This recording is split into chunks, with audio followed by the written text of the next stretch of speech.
Hello and welcome to UnHerd. I'm Freddie Sayers. Professor John Mearsheimer is one of the most famous international relations scholars in the world. He's known as being part of the realist school. We'll talk about what that means. We did a long and detailed discussion with him about Ukraine and his somewhat controversial views back last summer, and I'm delighted to say he is back on the channel now, joining us from Chicago to talk about Israel as well as Ukraine. Professor Mearsheimer, welcome. I'm glad to be here, Freddie. Thank you for inviting me back. So I'm going to come straight out with it and express a hesitation, Professor, because I've read your piece this morning about Israel, and I suppose what I notice is that where you were so cool-headed, hard-nosed, and realistic about the Ukraine-Russia great power struggle, the tone is very much more moralistic and more, I guess, outraged when talking about Israeli actions in Gaza. Do you feel differently about this conflict? Oh, I just used my critical faculties to analyze what the Israelis are doing in Gaza in the same way that I analyzed the Ukraine war. I think there's an important moral dimension to what is happening in the Israeli Hamas conflict that needed to be discussed. And I laid out my views in the Substack piece very clearly. But I didn't think that I was up on my high horse and I was preaching or anything of that sort. No, as I tried to make clear in the piece, I just want to be on the record with regard to what the Israelis are doing in Gaza, so that at some point down the road, when historians look back at what's happening, it's clear where I stood on the issue. I suppose if there are Mearsheimer critics watching, and they are plenty in number, so I'm sure we'll get a few, they might say, where was the same level of outrage about the Russian invasion into Ukraine, the details of the horrors there? If one was looking for humanitarian horrors, there were plenty of them in that example. Also, finding voices saying completely outrageous, inhuman things, that was also possible in that conflict. And then in this one, you could do the similar job, in fact, probably more effective on the Hamas side of this conflict. You know, there are the horrors there, what took place on October the 7th, and some of the statements you can find from supporters of that side are also awful to comprehend and to witness, but you don't seem to be focusing on them so much. So if someone is criticizing you from that basis, how would you respond? You're basically saying that I can't focus on Israel and criticize Israel's behavior in Gaza because of atrocities that were committed in Ukraine and because of what happened on October 7th. Isn't that the case? I'm looking for a consistency of approach across these. I guess I don't have to provide a consistency of approach. I'm focusing on what the Israelis are doing in Gaza. I'm not comparing what happened in Gaza with what happened on October 7th and what's happened in Ukraine. Those are different issues. You could write a piece like that, but I'm sorry, there's nothing wrong with me analyzing what the Israelis are doing in Gaza, period. Okay, so let's get theoretical then, in a way, because you're so famous for this realist school, and exactly what that means, it would be great to elucidate for our viewers. But how does the realist principle apply to the Israel-Gaza conflict? I mean, could you say, for example, that Israel, if it's going to act rationally in its own interests, needed to respond dramatically to the atrocities on October the 7th, and that, in a way, could be seen as quite a realist response? I'm not criticizing the Israelis for responding to what Hamas did on October 7th. Of course, the Israelis were going to respond. What I'm criticizing is how they responded. And my argument is that it made no sense militarily to launch a campaign where they're basically massacring huge numbers of Palestinians and starving Palestinians. There's no military utility to this.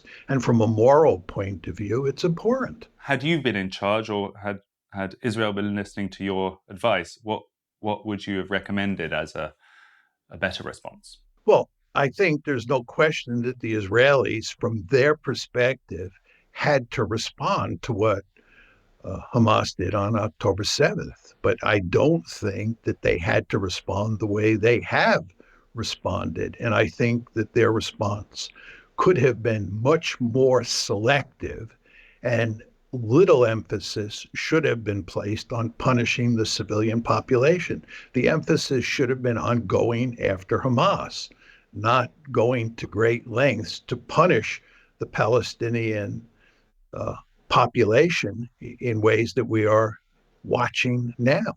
And so the reports of Hamas deliberately putting centers of operations in civilian centers, under hospitals, etc., how do you respond to that? Does that not complicate the idea that they could have done a surgical strike that avoided any civilian casualties? Well, there's no question that Hamas is integrated in all sorts of ways into the civilian population in Gaza. How could it be otherwise? I mean, Hamas is not going to build military bases far away from the civilian population so that they present the Israelis with a big fat target. What they have done is they have built tunnels underneath the ground all over Gaza, which is a way of protecting themselves from Israeli bombing campaigns. It makes perfect sense from their point of view. But in doing that, there's no way they're not going to be bound up with the local population. And So one are can make you it. saying you don't think it's a deliberate strategy then? You think it's just an accident of the small geographical area? You don't think Hamas are deliberately putting centers of strategic importance in the middle of civilian centers?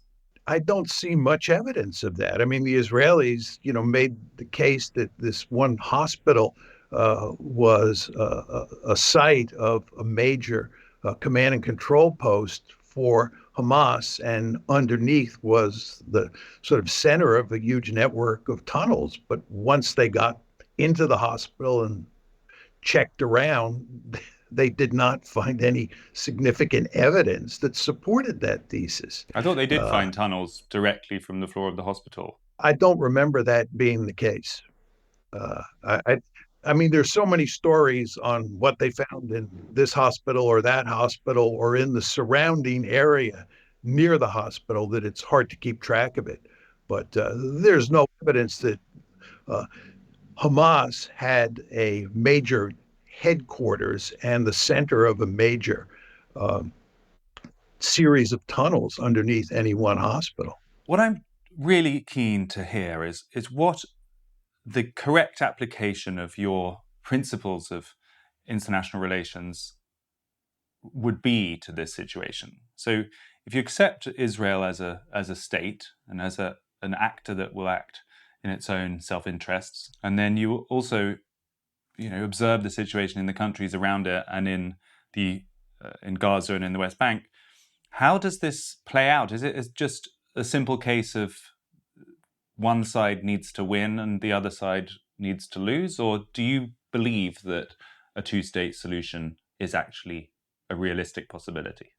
I don't believe a two-state solution is a realistic possibility. Certainly after what happened on October 7th and what has subsequently happened, there's not going to be a two-state solution. What the Israelis are determined to do is create a greater Israel, and that greater Israel includes Gaza, the West Bank, and what we used to call Green Line Israel, Israel as it existed before the 1967 war. And the problem that the Israelis face is that there are approximately 7.3 million Israeli Jews in Greater Israel, and there are approximately 7.3 million Palestinians inside of Greater Israel. And that creates huge problems for Israel because they can't have a meaningful democracy when there are probably slightly more Palestinians than Israeli Jews. And they're unwilling, the Israeli government is unwilling to go to a two-state solution, regardless of what happened on October 7th. But certainly after October 7th, that's not going to happen. So the end result But is just to confirm then, I know the current Netanyahu government is not in favor of that, but you don't think it's realistic anyway, a two-state solution. So if you're Israel you wouldn't advise pursuing a two-state solution because you don't think it's feasible because of the nature of the antipathy that people in Gaza and the West Bank feel towards Israelis. Is that your position then? I have long been a proponent of a two-state solution, but I have long argued that it was no longer a viable alternative because I thought the Israelis were not interested after Camp David in 2000 in a two-state solution. But now, I think after what's happened, it's almost impossible to conceive of Israel creating a Palestinian state that is right next door to Israel. Would you say that it's also impossible to conceive, having witnessed the events of October 7th, of a Palestinian state sitting peacefully side by side with an Israeli state? Yeah, I would agree with that. I think, given what's happened on October 7th, relations between the Palestinians and the Israelis, we're talking about both sides here. That's what you're getting, have been poisoned to the point where a two-state solution is no longer viable. So, what should our goal be, Professor? We're here to try to work out what the world should be doing in that region. If the two-state solution you've supported for so long, you no longer think is realistic or viable, what's the plan? What should we be trying to do there? I have no solution. I think what you're going to end up with is more of the same, which is a greater Israel that is an apartheid state. So rather than it being specifically a critique of Israel's overreaction, it's more a sense that there is no solution here. What we're witnessing is something that is just going to carry on. These are two separate issues here. The Substack piece that you started with, piece that focuses just on Israel's policy in Gaza and is a critique of its behavior on moral grounds. And the question of what happens with regard to relations between Israeli Jews and Palestinians is another matter. And on that front, I don't see any viable solution because in theory, there is only one viable solution, which is to give the Palestinians a state of their own. This crisis or this conflict between the Israelis and the Palestinians can only be solved politically. It can't be solved with military force. And the political solution, theoretically, that works, the only political solution that works, theoretically, is a two-state solution. But as you and I discussed a few minutes ago, that train has left the station. So we're going to continue the status quo, which is a greater Israel that is an apartheid state. And I know it's controversial to refer to Israel as an apartheid state, but Human Rights Watch, Amnesty International, B'Tselem, which is the leading human rights organization inside of Israel, all three of these organizations have produced major reports that make it clear that Israel is an apartheid state. And they, in fact, use that language. And by the way, I follow the Israeli press very closely, and it's commonplace for Israeli elites to refer to Israel as an apartheid state.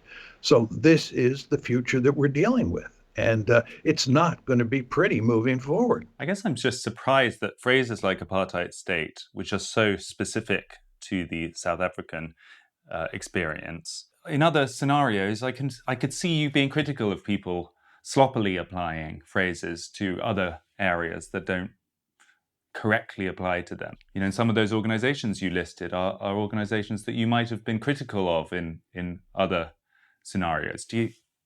I'm surprised to hear how enthusiastically you embrace the rhetoric of Israel's critics in those terms. Well, I don't like words like enthusiastically. I think you're sort of setting me up for the kill here. There's no reason that someone who is a realist like me can't also view the world in moral terms. And basically, one can argue, as most realists do, that when there is a clash between realist logic and moral logic, realist logic dominates. But there are all sorts of cases where the realist logic and the moral logic are lined up and they point in the same direction. And there are other cases where realist logic is not at play and you can make a moral case for doing something. And I want to emphasize that in the early 1990s, when the genocide took place in Rwanda, I fully supported American intervention for moral reasons. There was no realist logic at play in that case. And I thought, from a moral point of view, the right thing to do was to intervene. So I think it's important to emphasize, because you're pushing me in the other direction, that realists can think about the world in moral terms. And there's nothing wrong with a realist like me assessing what's going on in Gaza from a moral perspective. And to take this just one step further, you're basically saying I can't talk about Gaza without also talking about what happened on October 7th, or talking about other cases like the Russian case. And I don't accept that logic. This is not to say you couldn't do a comparative study, but there's no reason that I can't put my lenses on my analytical lens on what's going on in Gaza and what the Israelis are doing. And there's no reason I can't assess it from a moral point of view. Okay, so to apply similar kind of ideas to the US-Israeli relationship then, because that's something you've written a whole book about. What's your sense of what US, as the head of the West's vital interest is in Israel? Do you feel like they are spending too much capital, treasure, reputation in defending Israel, and you'd like to see that reduce? How characterize that for us? The United States has a special relationship with Israel that has no parallel in modern history. The United States supports Israel almost no matter what it does. It's unconditional support. It's truly remarkable. And all sorts of people have said that there is no equivalent relationship between any two countries in recorded history. So the question is, what is driving this special relationship? What has caused it? And one could argue that it's in America's strategic interest. One could argue that it's in America's moral interest. From an ethical or moral point of view, it makes sense for us to provide Israel with unconditional support.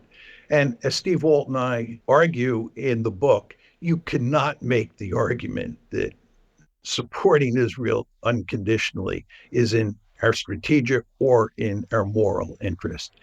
And in fact, what's going on here is that the Israel lobby, which is an extremely powerful interest group in the United States, works overtime to push American foreign policy in ways that support Israel at every turn. And as we emphasize in the book, there's nothing immoral or unethical or illegal about this. Interest groups hold enormous amounts of power in the United States, and the Israel lobby is an interest group that has an enormous amount of influence on our policy in the Middle East. To apply it to the last few weeks, the last months since October the 7th, can you not make the case that actually the US has been a restraining influence on Israel? They call it the bear hug, where because Israel is so reliant on US support and it is so forthright, at least it was initially in those early days, ever since the first few days after October the 7th, it feels like the US has been pulling Israel back, has been requiring them to allow humanitarian interventions. They've been pushing for pauses, delaying the incursion. You can make the case that the US is the force in the whole world that is restraining Israel the most. I don't believe you can make that an argument. I mean, in minor ways, the Americans have, pushed the Israelis to allow some aid to flow into Gaza, but not very much at all. There are all sorts of reports that basically a huge chunk of the population in Gaza is starving.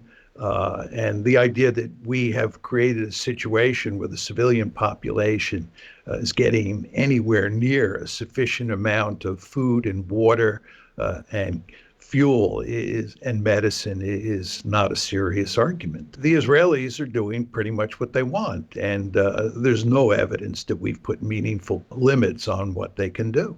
So would you like to see the US just more publicly critical? Would you like to see them stopping providing weapons, which might actually pose an existential threat to Israel? I mean, in the broader sense, how would you like the US treatment of Israel to change? I would like us to treat Israel like a normal country. And when Israel does things that are in our interest, we should back them. And when they don't, we should not back them. In fact, we should go to great lengths to get them to change their behavior. And I don't think it's in our interest for the Israelis to maintain the occupation. I hope you understand that since at least President Carter's time in office, the United States has pushed forcefully for a two-state solution. Every American president since Jimmy Carter, and including Jimmy Carter, has been in favor of a two-state solution. But the Israelis have not played ball with us. And the principal reason they've been able to get away with largely ignoring our pressure is because of the Israel lobby here in the United States.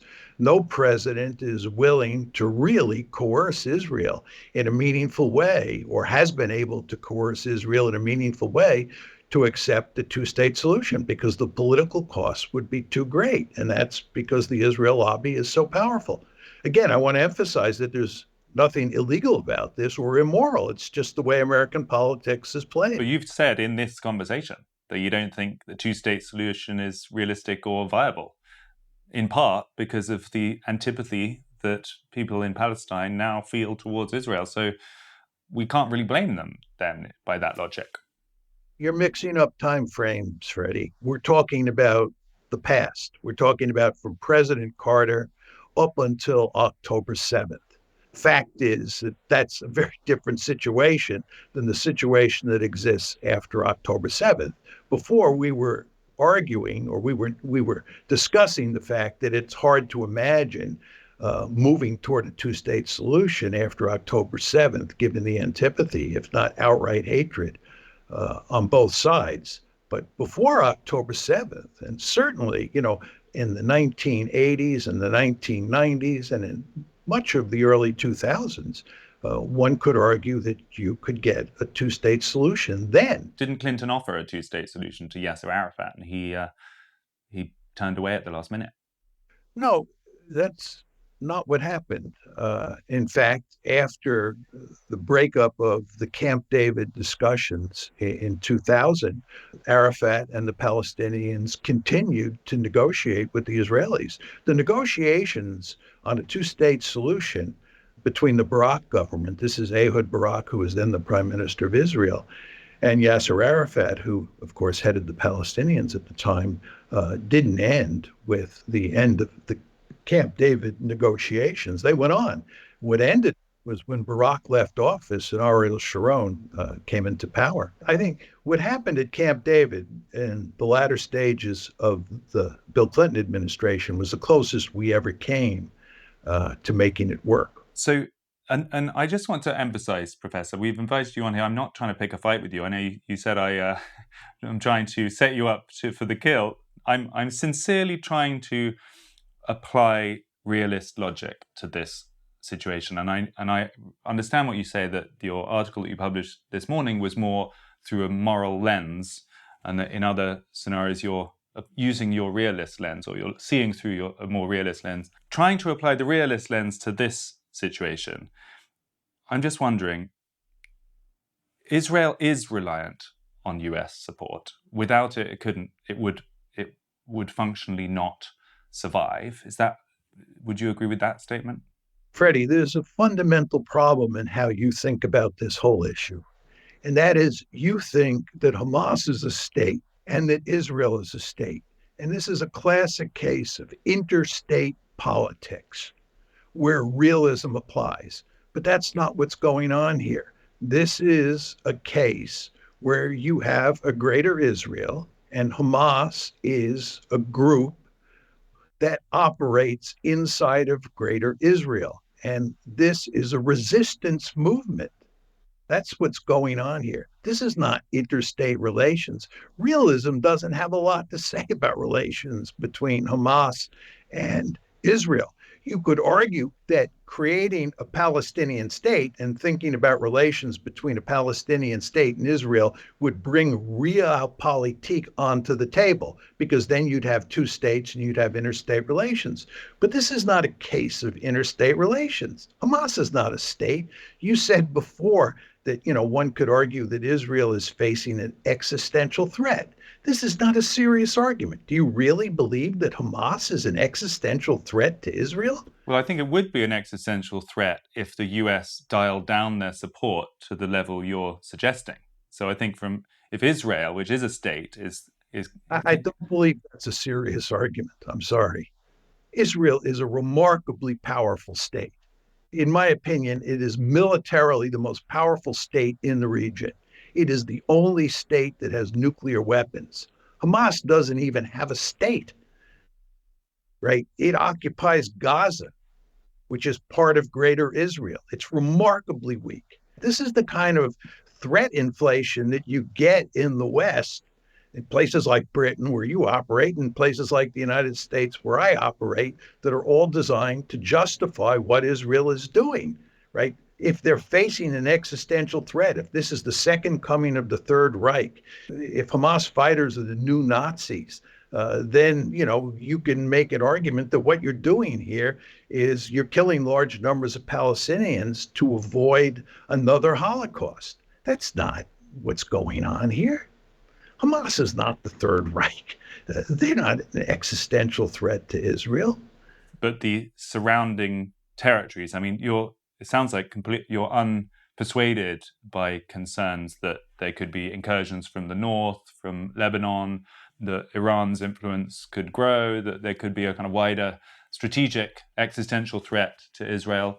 Does that not worry you?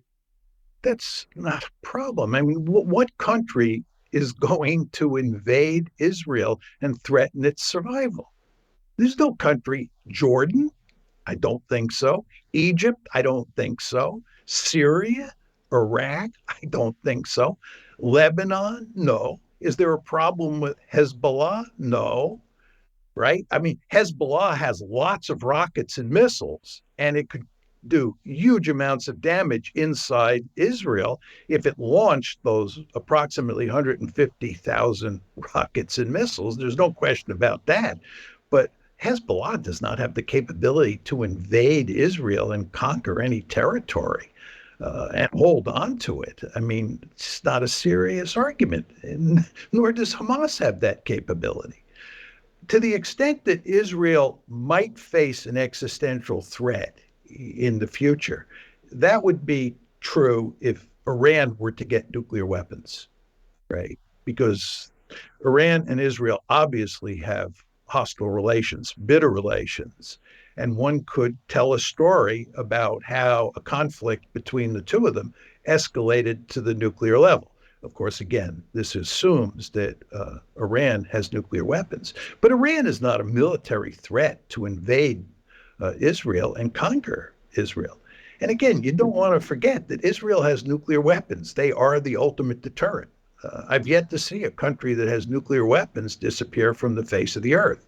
And I don't think that Israel is going to be the first country that fills the bill on that score. It's just not going to happen. Speaking of countries with nuclear weapons that are not going to disappear from the face of the earth, let's just move back for a moment, if we could, to Russia, Ukraine, because that was what we discussed in detail the last time we had a conversation like this.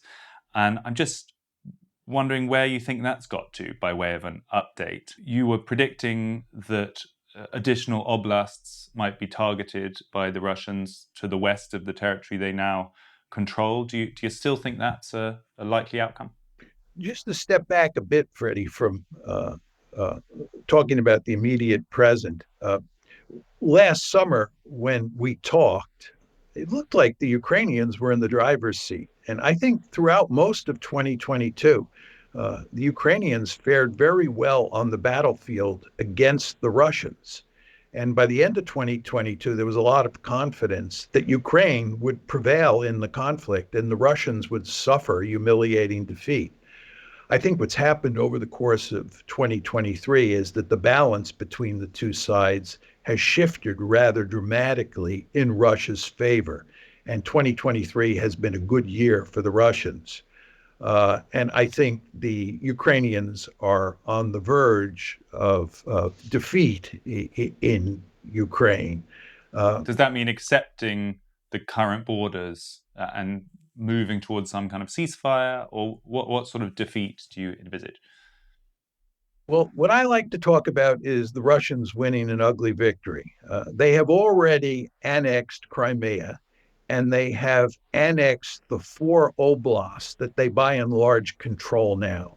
I think it's fair to say these are the easternmost four oblasts in Ukraine, and they have no intention of giving those four oblasts back. I believe the Russians will try to conquer four more oblasts, the four oblasts that are immediately to the west of those four oblasts they've already annexed. And that would include, of course, Kharkiv and Odessa. And I think But not they going will. all the way to Kiev then. I think they may take the part of Kiev that is on the eastern side of the Dnieper River, but I'm not sure about that. I think that contrary to what most people in the West believe, they're not interested in conquering all of Ukraine. I think they'll stay away from Western Ukraine, the Western half of Ukraine, in large part because it's filled with ethnic Ukrainians. And they surely understand that if they were to occupy territory that was filled with ethnic Ukrainians, they would have their hands full. There would be a major insurrection. So I think they'll end up taking somewhere in the neighborhood of 40% of Ukrainian territory, number one. And Can I number just ask two, on the timeline for that? When, because it feels so much like it's dug in. The front has not moved very dramatically for months and months. It feels almost like this is a stalemate. But you think it's going to start moving westward again, and a new territory will be conquered by the Russians? I think the fundamental problem in your analysis is that you're focusing on territory as the key indicator of success. And territory is not the key indicator of success here. What is the key indicator is this casualty exchange ratio. That's what really matters. You want to know, to start with, which side has the larger population, because the size of the population influences how many soldiers you have available. Second, you want to look at the balance of artillery, because artillery is the weapon that matters the most. It's the real killer in a war of attrition. And then you want to look at what the casualty exchange ratio looks like. In other words, are Ukrainians killing more Russians than Russians are killing Ukrainians, or vice versa? And what you see very clearly is that the Russians have about a 5-to-1 advantage in manpower. They have somewhere now between a 7-to-1 and a 10-to-1 advantage in artillery, and that advantage is growing.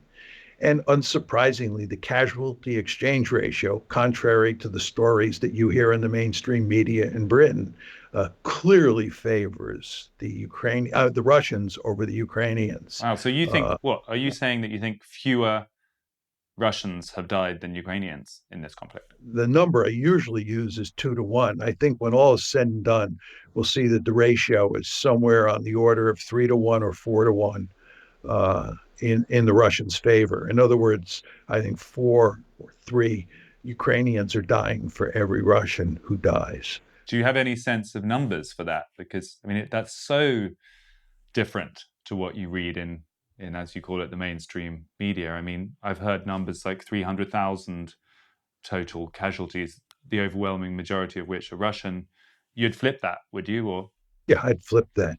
And I think the total number of casualties, and not to get too picayunish here, but when we talk about casualties, it's important to emphasize that that's both deaths, right, and wounded. Uh, and But I think the total number of casualties on the Ukrainian side alone is in the area of 300,000, if not more. And I think when you throw in the Russians, The Russians and the Ukrainians together, it may be approaching 500,000 casualties. And again, casualties is both wounded and killed.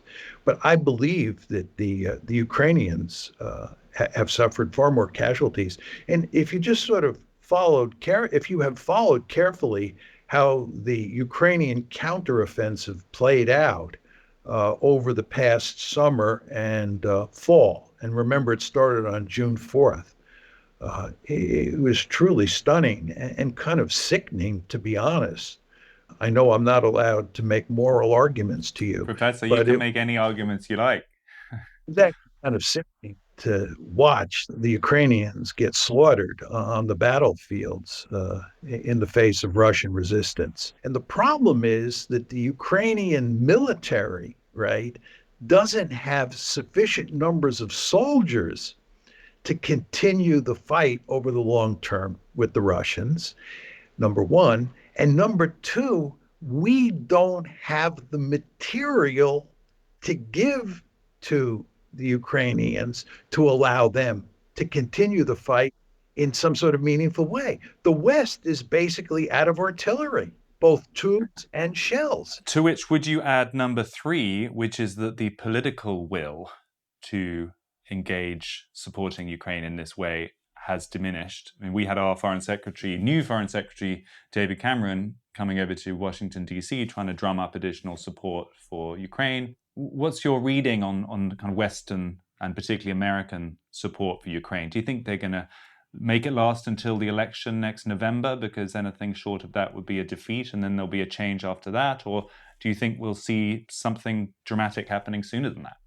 I find it very hard to predict at the moment where the United States is going on aid to Ukraine.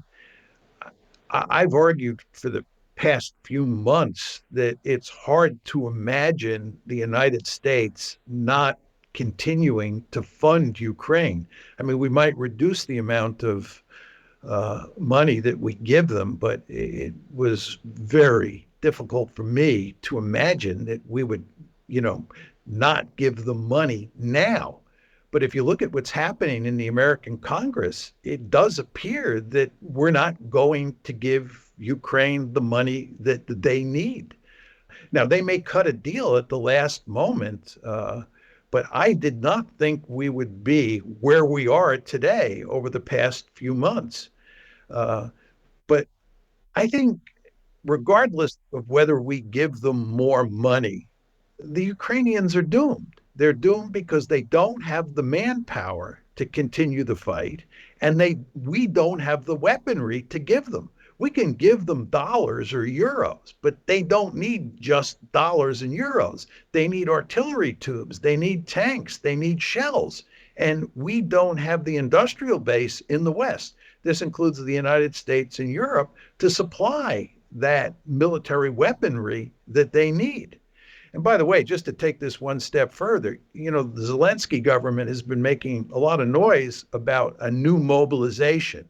In other words, recognizing how many people they have lost and recognizing the fact that the Russians have mobilized all sorts of troops. What the Ukrainians want to do, or what the Zelensky government wants to do, is mobilize another huge wave of Ukrainians to replace all of the casualties that have taken place since the summer offensive started.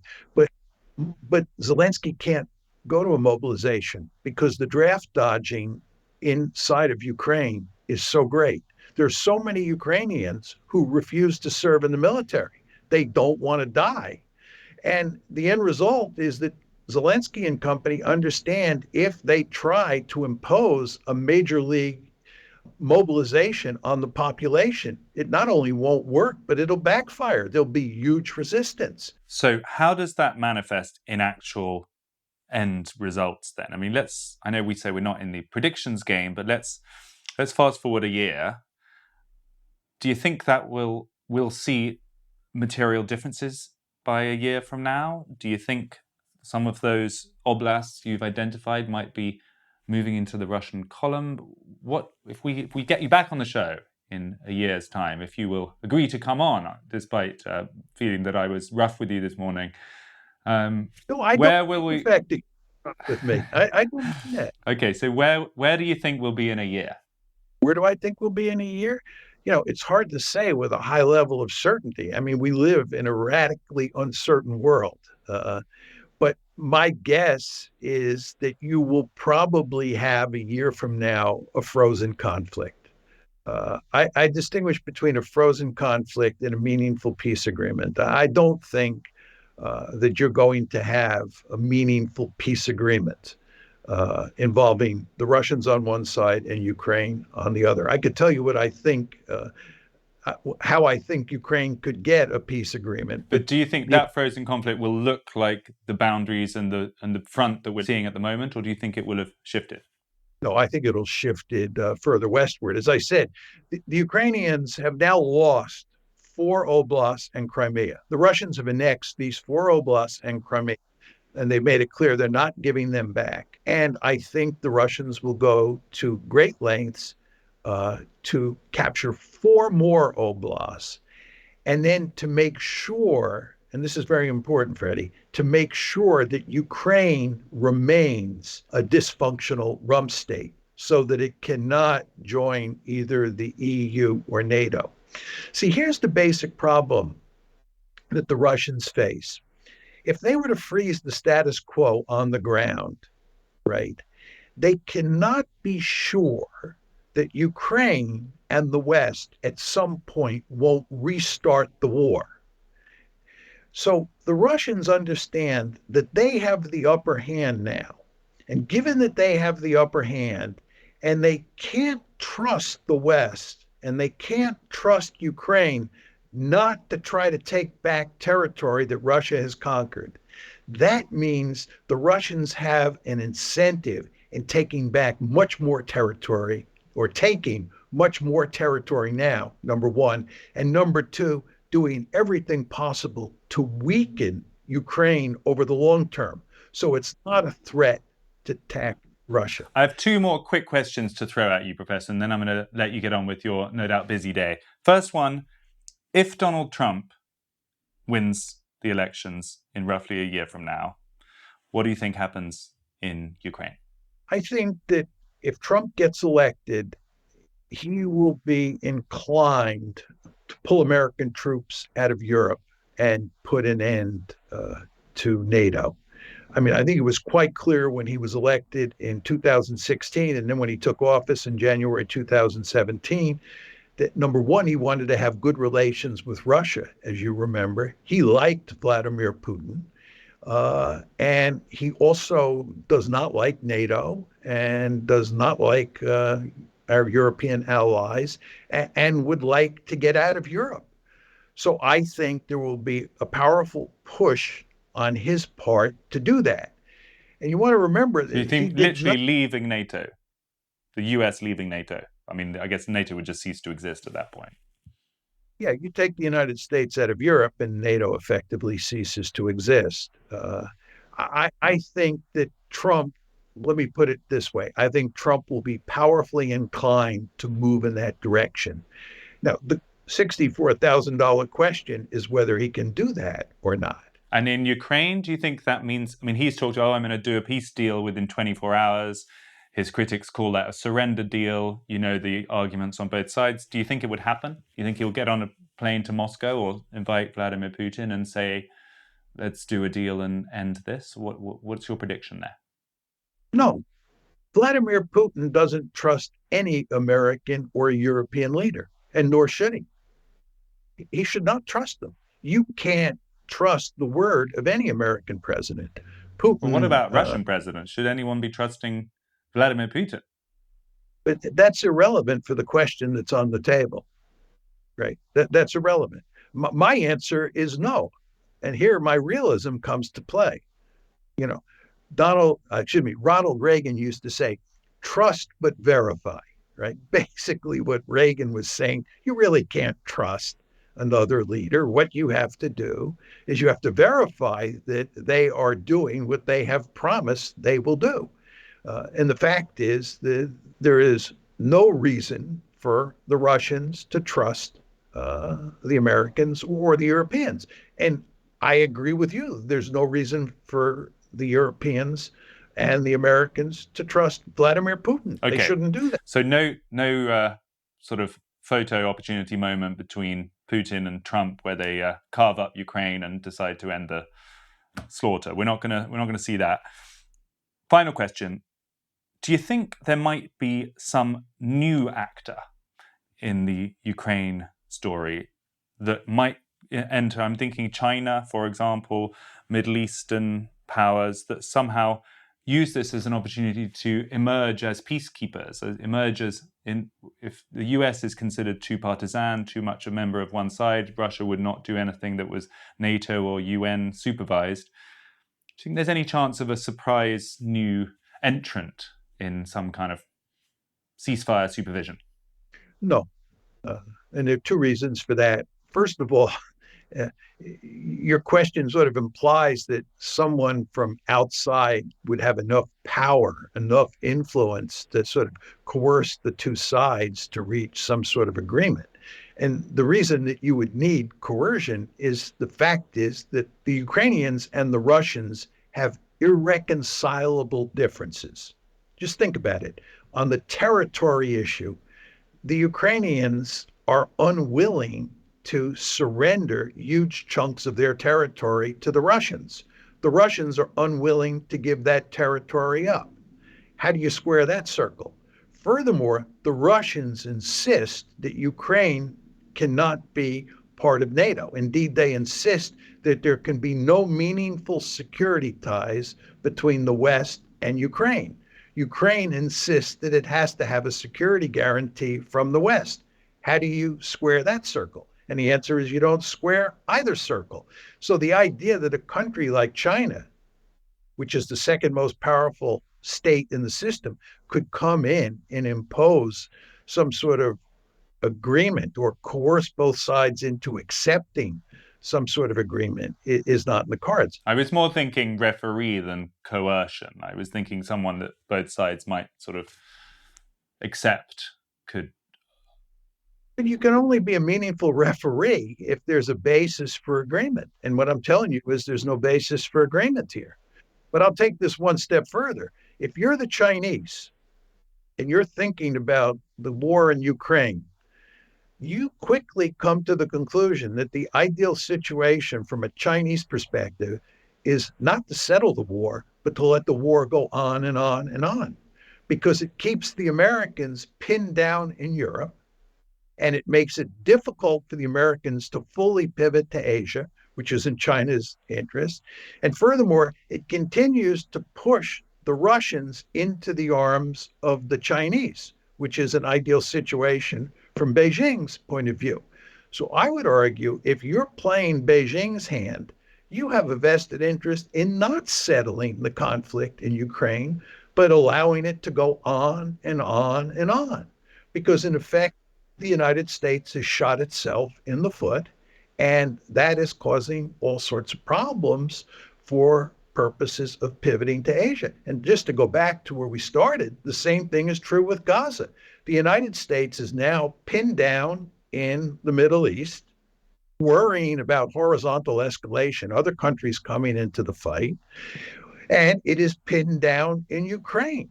And the fact that we're pinned down in these two different theaters makes it difficult for us to deal with trouble in Asia or in East Asia. This is in China's interest. So I don't see China solving this problem. Professor Mearsheimer, we are time up. Thank you so much for your time this morning. As always, fascinating, stimulating, and leaves us with new sets of questions. We talked at the start of the show about maybe you coming to Europe and us having another in-person conversation. We would love that. I would love that. Thank you for having me on, Freddie. I thoroughly enjoyed our back and forth. That was Professor John Mearsheimer of the University of Chicago, world-famous realist and foreign policy scholar. As always, he was provocative, varied, interesting, leaving new ideas, further grounds for study and exploration. And the thing I appreciate most is that sunshiny disposition, despite his incredibly dark and in some cases very bleak worldview. Thanks to John Mearsheimer. Thanks to you for joining. This was UnHerd.